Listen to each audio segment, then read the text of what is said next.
Now,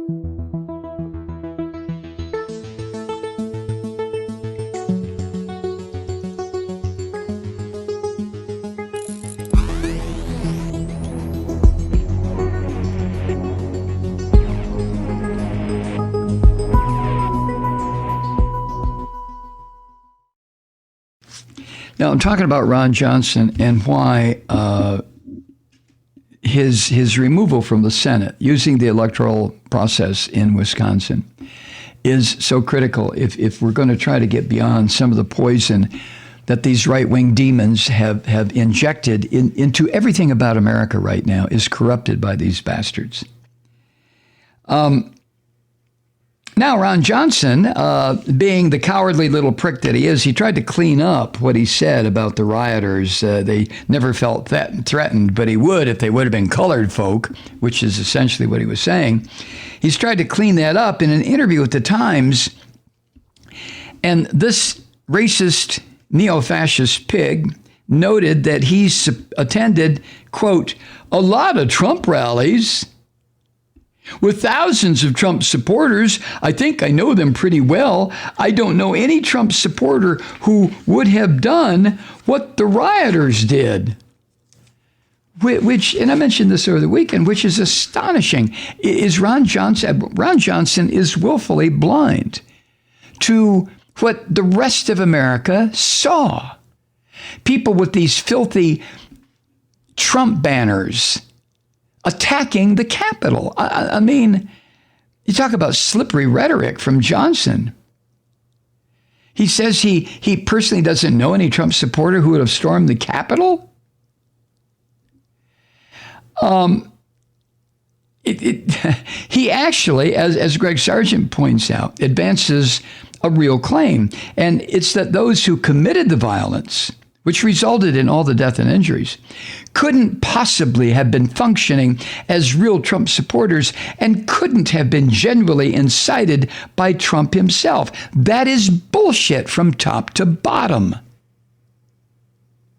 An examination, for example, by the Washington Post found that more than 24 people charged in the attack so far specifically cited Trump and his call to violence, which Trump, the orange bastard, delivered just repeatedly during weeks of false claims that the election had been, stolen from him. And that was a key reason these thugs and punks and losers and scum massed outside the Capitol and then attacked. And some of these thugs have explicitly said they were operating on what they understood to be Trump's direct orders. Now, that either can only mean one of two things. The direct orders occurred, or these assholes, these white people, are so stupid or so revved up because of 4 years of this monster in the White House that they actually believe that's what he was saying, whether he was saying it or not. I go with the former. Trump is a master of provoking and inciting people, and then looking at you with his eyes and his hands, his eyes open and his hands, fingers all spread, and that little thing where he moves his hands from the center of his belly out to his sides like, what? I don't know anything about that. A master at it. Some writers said they understood they were doing or following Trump's direct orders. I think all of them did, frankly. And the pictures and videos of these scum show Trump paraphernalia everywhere. The little fucking hats and the T-shirts and the jackets and the banners and the flags and the socks. And yeah, that was Trump Day, January 6th. One man arrested in the killing of Brian Sicknick was photographed in a Trump bullshit hat.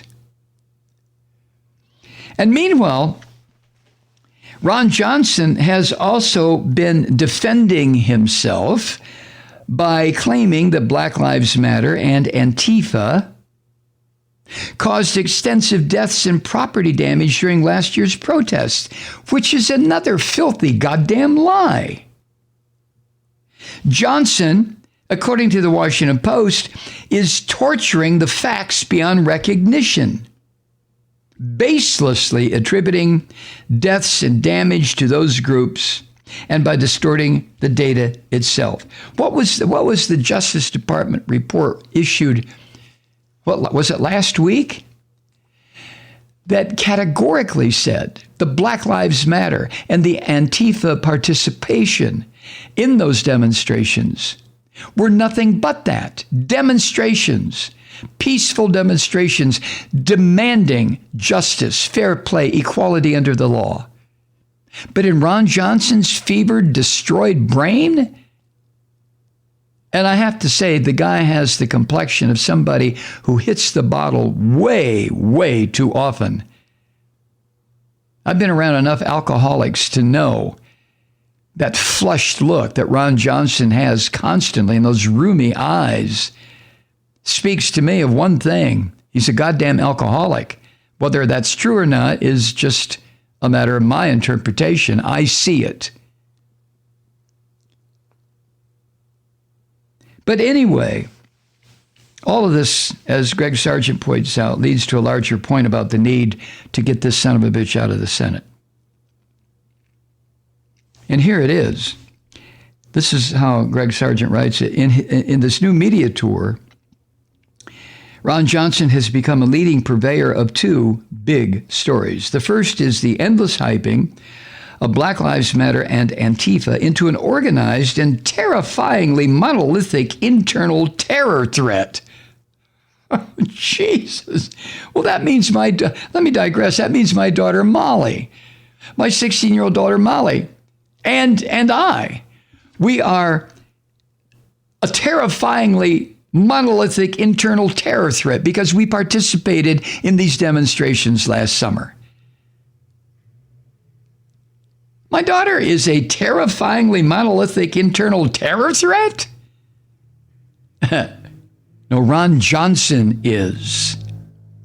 Anyway, the second big story that this pig is putting out there is his claim that Trump never actually incited political violence or any effort to subvert U.S. democracy with intimidation and force. Oh my God. Think about even before the pig was president, when he used to hold the rallies, talking about punching people, beating people up, stomping them, throwing them out. But anyway, both these claims by the neo-fascist Ron Johnson are central to this emerging Trump mythology and the hold this mythology has over huge parts of the Republican Party, the zombie party. It has complete control over the Christian fascists. But the zombie party, about 70% of that zombie party, the now dead Republican Party, believes this bullshit. So Sargent points out it's important to fully appreciate what the first bullshit story that Johnson is putting out there really amounted to. Trump set the tone in 2020 with two big July 4th speeches declaring full-scale war on this non-existent, fictional, made-up internal enemy by dubbing the move for equality under the law, justice under the law, as, quote, new far-left fascism, end quote, Donald Trump. And Trump's then top law enforcement officials, scum all, traitors to America all, every one of them, then use their official positions to validate this bullshit manufactured re-election agitprop. Don't look at me. I'm your leader. I believe in peace, justice, and equality for all. Look at Antifa and the Black Lives Matter. There's your real threat. Now, I've said before, and you know this yourself, that Republicans have spent decades trying to and succeeding in bad-mouthing mainstream liberals and Democrats as captive to this mythologized, all-powerful radical left. It's amazing to me. Look, back in the early 70s, when I was living in Atlanta, writing for The Great Speckled Bird, which was a radical voice from the South, we were surveilled by the FBI, the whole thing, the whole story. That was the radical left. And it self-identified that way. And when I was part of the Atlanta Writers Collective and did my thing with them, I knew what I was with. That collective was Marxist on one side, Maoist on the other side, Trotskyites somewhere in the middle. That was the radical left. But Antifa, which stands for anti-fascism, first of all, there is no such thing. Such as you would find with the Cucumbers or the Proud Boys or these other strutting little cocks of the walk who think they're big shit. Antifa it means what we're about. We're about anti-fascism. And Black Lives Matter is a slogan with deep meaning, but a slogan nonetheless. There's no Black Lives Matter clubhouse. You got to join up. Costs $100 a year for your, here's your card. There's your little button. I mean, it's such monstrous bullshit. And yet the Orange Devil's Justice Department and his top law enforcement officials adopted Antifa and Black Lives Matter as the internal threat to this country.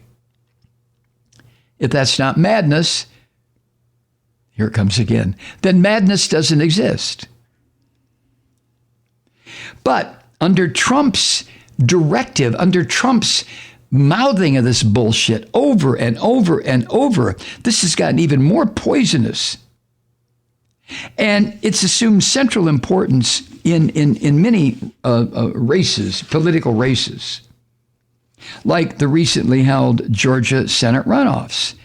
Oh my God, you should have been here and seen the political ads that were put on television about what was going to happen if John Ossoff or Raphael Warnock defeated the two Republican sitting senators, which they then did. But you should have seen the political ads. Oh my God. Reverend Warnock and John Ossoff were instruments of this diabolical plot of Black Lives Matter and Antifa. And they were going to, once they were elected senators, if they made it, they were going to murder all the babies. It was going to be biblical. It was going to be like, I don't know, something that occurred back in Old Testament times. Slaughter everybody. Kill the men, the women, the children, the pregnant women, the oxen, the asses, the lambs, the sheep, the goats. Kill them all. Hi, Truth Seekers. Mike Malloy here. As you know, we've switched formats and are now broadcast exclusively on the Progressive Voices Network. So that means you get fewer program interruptions, no corporate commercials, and lots of profanity. But our format change also means some of our radio listeners no longer hear the program. It's been a while since I mentioned our podcasts, so you may have forgotten that there is a way to listen to this program anytime you need a good dose of screaming. Visit MikeMalloy.com and subscribe to our podcast. As a podcast subscriber, you can download the program to your mobile device and take me with you wherever you go. And if you have a friend who needs a dose of truth-seeking, you can give a gift subscription as well. That's MikeMalloy.com, and never miss a minute of the uncensored fun and frivolity.